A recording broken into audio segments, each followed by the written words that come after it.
Hey everybody, welcome back to One More Thing. I am Jesse Dollemore, as I normally am. Today I am he also. Today my One More Thing is talking about Bill Barr, the illustrious and respected William Barr, our Attorney General of these United States of America, who just did an interview with NBC in which he said that Obama and the Federal Bureau of Investigation are more of a threat to our democracy than Russia. They are more of a threat to civil liberties than Russia. Let's take a look. Well, as a policy matter, why not open an investigation on a thin pretext? I guess on the one hand, you could say it's a presidential campaign. It's very sensitive. You need better evidence. On the other hand, you could say it's a presidential campaign. We have to be very careful. There could be a threat to our political process. Well, I think probably from a civil liberties standpoint, the greatest danger to our free system is that the incumbent government use the apparatus of the state, principally the law enforcement agencies and the intelligence agencies, both to spy on political opponents, but also to use them in a way that could affect the outcome of the election. As far as I'm aware, this is the first time in history that this has been done to a presidential campaign, the use of these counterintelligence techniques against a presidential campaign. And we have to remember that in today's world, presidential campaigns are frequently in contact with foreign persons. And indeed, in most campaigns, there are signs of illegal foreign money coming in. And we don't automatically assume that the campaigns are nefarious and traitors and acting in league with foreign powers. There has to be some basis before we use these very potent powers in our core First Amendment activity. And here, I felt this was very flimsy. So, he would have you believe, Bill Barr would have you believe, we'll just read the quote. The greatest danger, Bill Barr, knowing that Russia is a danger to our democracy, is and has been a threat, having attacked us and our democracy in 2016, knowing that they are a danger, he says the greatest danger to our free system is that the incumbent government use the apparatus of state, principally the law enforcement agencies and the intelligence agencies, both to spy on political opponents, asserting that that is what happened.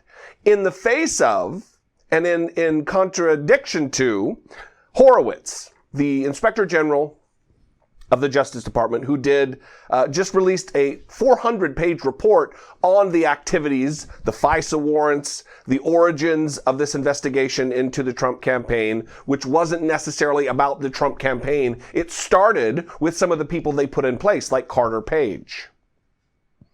Michael Horowitz is not a partisan. Michael Horowitz is not an anti-Trump guy. Michael Horowitz, when he does investigations in the Justice Department, doesn't just come down on whatever's going to be damaging to Donald Trump. For instance, Andrew McCabe lost his pension. Trump opponent, Andrew McCabe, acting director, former deputy director of the FBI, lost his pension because of the findings of Horowitz. He doesn't just automatically come down on whatever's going to be damaging for Donald Trump. He is absolutely considered a straight shooter. So it's not Russia attacking our democracy that is the greatest danger to our free system. It's not Russia sowing division. It's not Russia infusing illegal contributions, millions of dollars into Donald Trump's campaign. It's none of that. It's Barack Obama and the FBI. Dimwittery. Complete BS. Absolute partisanship. Not an independent arbiter and an enforcer of our laws, as the Attorney General should be. He is a Trump sycophant, a Trump bootlicker, brown-noser, ass-kisser. That is who our Attorney General is now. And listen, I'm not going to sit here and say that every attorney general is absolutely beyond reproach and doesn't act in a partisan manner that's going to benefit the man, up to this point, men, who have appointed them to their position of attorney general. Of course, Eric Holder was an Obama ally. Ashcroft was a George W. Bush ally. Absolutely. But not like this. Not in denial of their own department's inspector general and their findings. This is nakedly partisan. To say that the use of these counterintelligence techniques against a presidential campaign, that asserts, I reject that presupposition that there was a counterintelligence campaign technique used against a presidential campaign. That's not what was found. It's just lies. Just like Donald Trump going out on the stump and making the same assertions that the IG report totally was beneficial to him, when it wasn't. Like I've said in previous videos, absolutely. There was some impropriety found from low-level FBI employees who omitted information in reapplications for FISA warrants. That's bad news. We should all be concerned about our civil liberties in this country. But let's not misrepresent what happened. Let's not misrepresent the fact that the overwhelming result of the IG report was bad news for Donald Trump because it flies in the face of the conspiracy theories he's been spewing out of his lie hole for 3 years. All right. Well, I'd love to know what you think. You can see a little different format here. I've got the numbers on top. 714-576-4054. Of course, you can email a regular email or a voice memo from your smartphone to onemorething@dollemore.com. Speaking of those, I've got a few voicemails to get to, so let's cover those right. Hello, my name is Victor, first-time caller. Great work. Love your work. My question is this. If the Republicans don't do their job, isn't there any way we could censure the entire Republican Party, including the judges, senators, local governance of every single state that doesn't do their job by protecting the President of the United States? Is there any way we can censure them as a whole and or remove them without having to take a vote of removal as they do when they censure somebody? Thank you for taking the time to take my call, and I hope to see your show tomorrow. Thank you very much. Victor. Well, Victor, since it was 2 days ago that you left the voicemail, you're going to have to watch it 3 days later? I don't know what the math would be. But listen, we have a system in place built in to censure government officials, and that is the Congress. And they take a vote. So there really isn't a way to censure them for not doing what our system, the framework of our system allows them to do.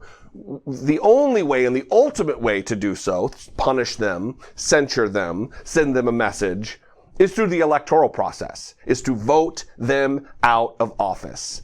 I don't know where you live, but if you live in a red district and you have, or even a blue district, there are a few Democrats who are acting politically calculative, where they're covering their own asses and protecting their own seat and their own cling to power relative to their office.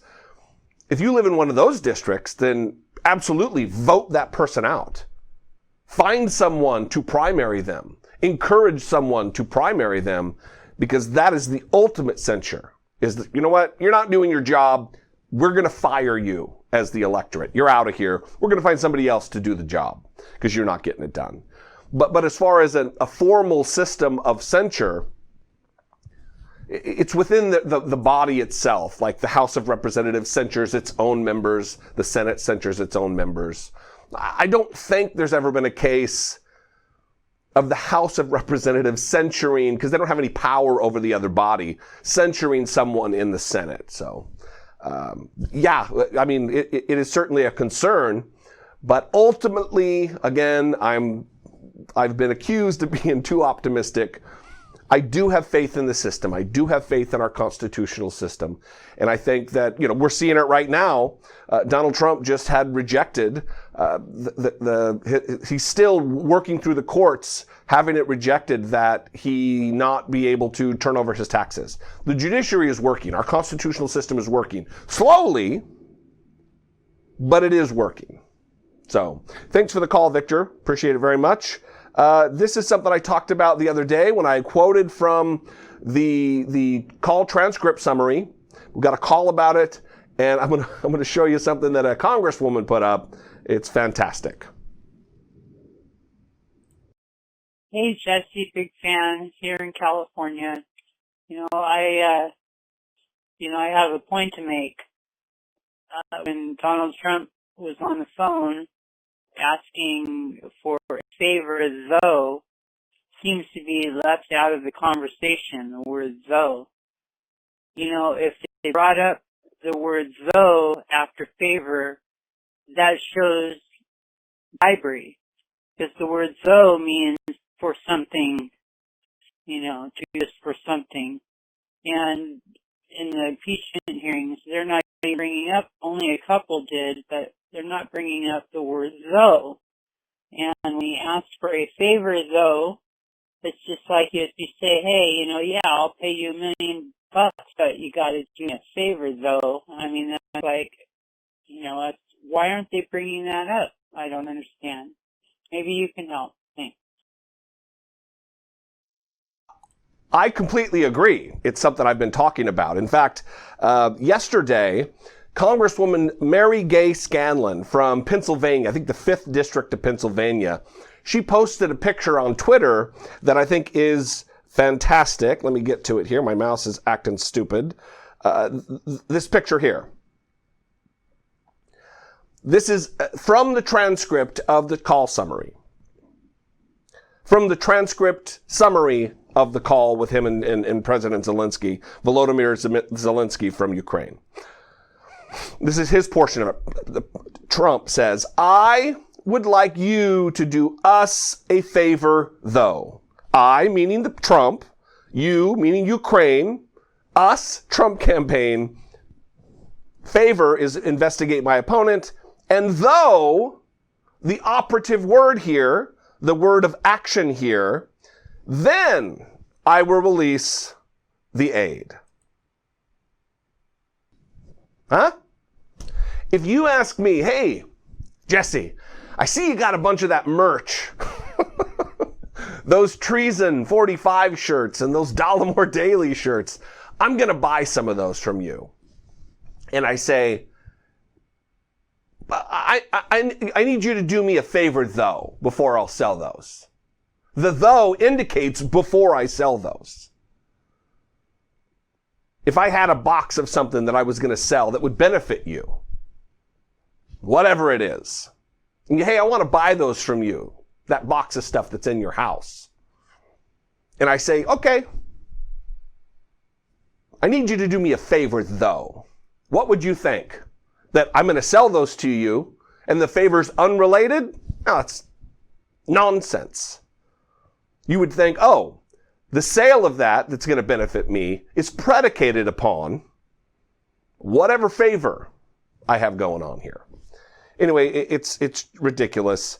And the Trump administration and the Republicans who are bending over backwards to try to create alternative facts and fake news about this, to dim the perception of their loyal base it's reprehensible.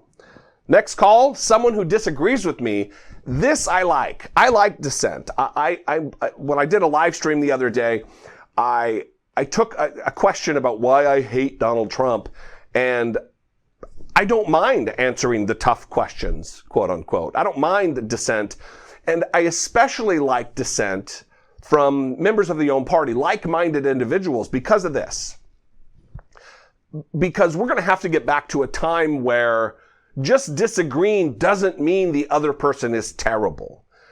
We've been kind of conditioned in the age of Trump that, you know, if you disagree with a policy decision of Kamala Harris or Bernie Sanders or whomever, that person is bad and hates America.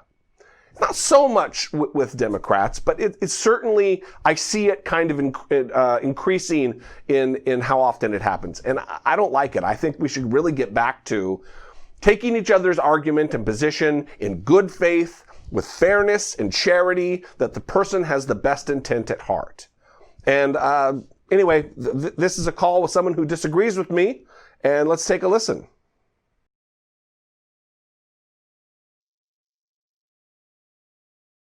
Hi, Jesse. This is Danette from Georgia.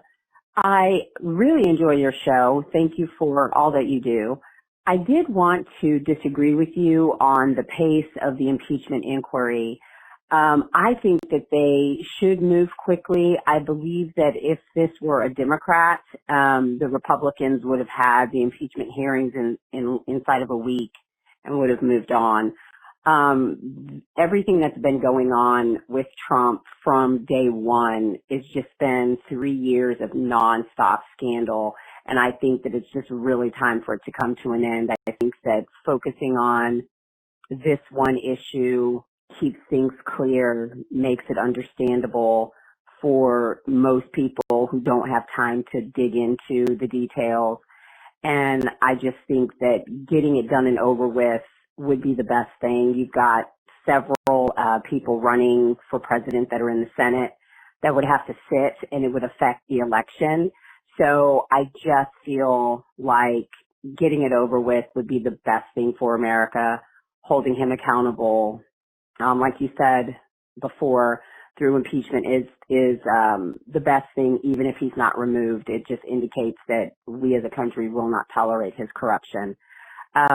Also, I think that if Obama puts his thumb on the scale, so to speak, and says something about Bernie, that would be the end of the Democratic Party. There's so many people that are upset and angry with what happened in 2016 that people would just not turn out. And in the way that the Republicans are going the way of the dodo and being extinct, I think that the same would be true for the Democrats, and that would be disastrous for America. I think Obama should just be quiet. I also think that those comments, if I'm not mistaken, were from 2016, so concerning Hillary. So I don't know. It is a bit of a confusing story. Thank you so much for all that you do. Have a great, great day.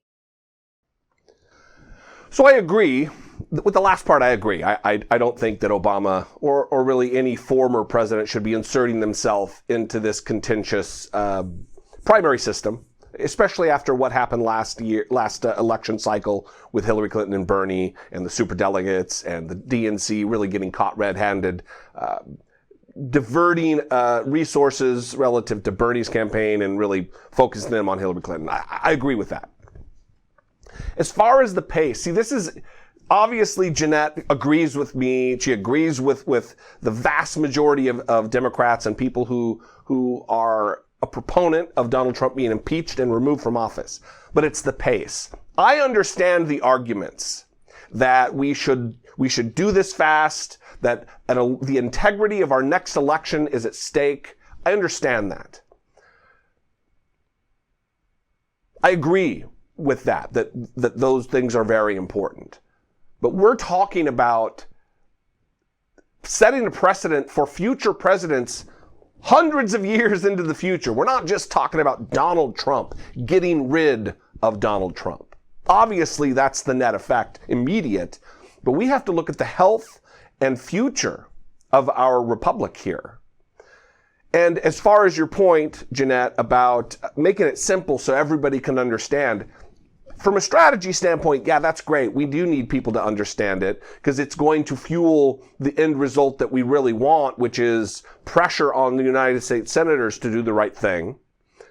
However, if some people are too dense or not paying attention or not dedicated enough to watch the news and filter the information, We can't stymie the investigation and the process because of some percentage of Americans who aren't with it, so to say. So I think the Democrats have made a strategic mistake here. For instance, where's Bolton? Where's John Bolton? Who has said, if you force me to, you're going to have to force me to testify before I come in. A first-hand actor who spent how many hours in the Oval Office with Donald Trump. This is someone we need to testify. We need to know. Now, they're going to try, I assume, I would hope, to call him as a witness during the trial in the Senate.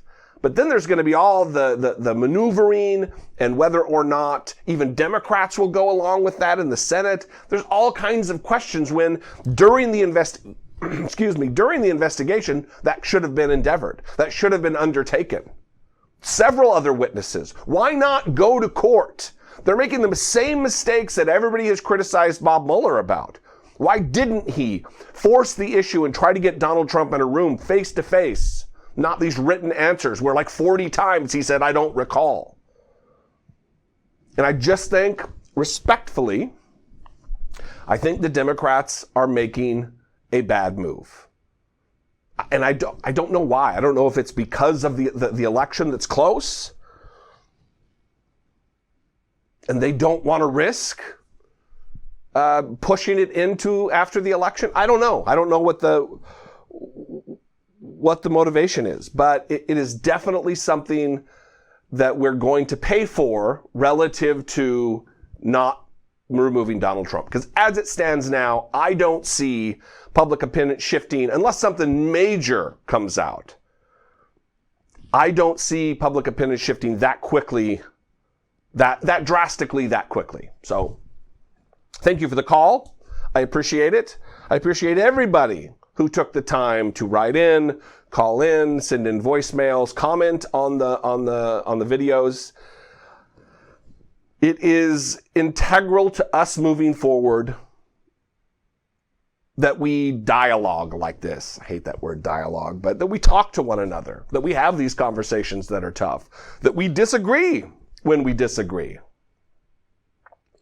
And work out those muscles that we've kind of let atrophy, that you can disagree respectfully with one another and move forward after that.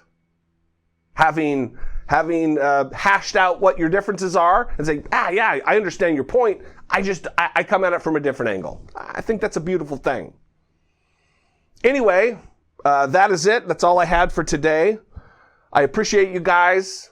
Thank you for tuning in. Again, you can call the voicemail line 714-576-4054 or email an email or a voice memo from your smartphone to onemorething@dollemore.com. And then lastly, since if you're still here, I would encourage you, I'm dying here, cutting it close, cutting it short for this reason.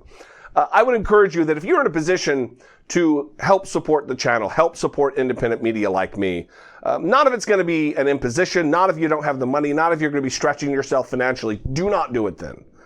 My content is free, and it always will be. Podcast, I Doubt It with Dollemore on iTunes or Spotify, all that. It's always free. But if you're in a position to financially to help out, to support independent media like me, I would be grateful. I've said it before that if I'm able to marshal the size of my audience, I'm almost 160,000 subscribers now. If I'm able to get 1 or 2% of those people to give $1.99 a month, I would be completely untethered, unencumbered by YouTube's rules, which are changing on like a weekly basis. I get demonetized for full days with videos, 2 days with videos, and it costs money to do things. So anyway, that's it. I love you guys. I appreciate you. Thank you for considering it. You guys are the best, and I'll see you next time.